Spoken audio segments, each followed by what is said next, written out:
Hello friends, welcome back. In previous tutorial, we studied about message authentication code.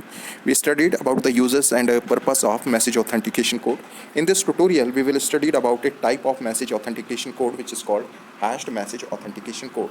In this tutorial, we will learn if a message M is given to us, then how we can generate the hashed message authentication code for this message M. So first step is this message M is divided into capital N number of blocks and each block will be of B number of bits. After that, the secret key is left padded with zeros to create a B-bit key, and it is recommended that this secret key before padding must be longer than small n number of bits, where this small n is the size of hashed message authentication code. Now this B-bit key is exclusive OR with a constant called IPAD or input pad to create a B-bit block. This IPAD or input pad, it is of B bits. It contains B number of bits, and the value of this IPAD or input pad is the repetition of the sequence of these 8 bits, that is 0011 0110. Now after performing exclusive OR operation with the B bit key and IPAD, we get a resulting block of B bits. Now this resulting block of B bits is prepended to the capital N block message.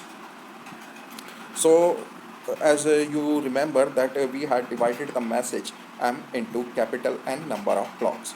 So this resulting B bit block, it is placed before all these capital N number of blocks of message M. So now we have capital N plus 1 number of blocks, right? Because this B bit resulting block is prepended to the capital N block message, as you can see here. So we have a sequence of these capital N plus 1 number of blocks. Now this sequence of capital N plus 1 number of blocks, it is hashed to create an small n bit digest, and we call this digest the intermediate hashed message authentication code. So as you can see here in this diagram, this sequence of n plus 1, capital N plus 1 number of blocks is hashed, and a digest of small n number of bits is created, and this digest of a small n number of bits is called intermediate hashed message authentication code. Now after that, this intermediate n bit hashed message authentication code is left padded with zeros to make a B bit block.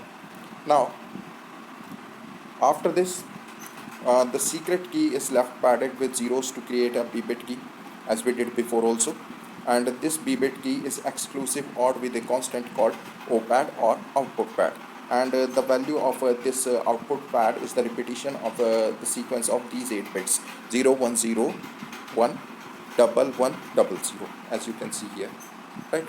So this OPAD, it is also of B bits, and its value is the repetition of the sequence of these 8 bits.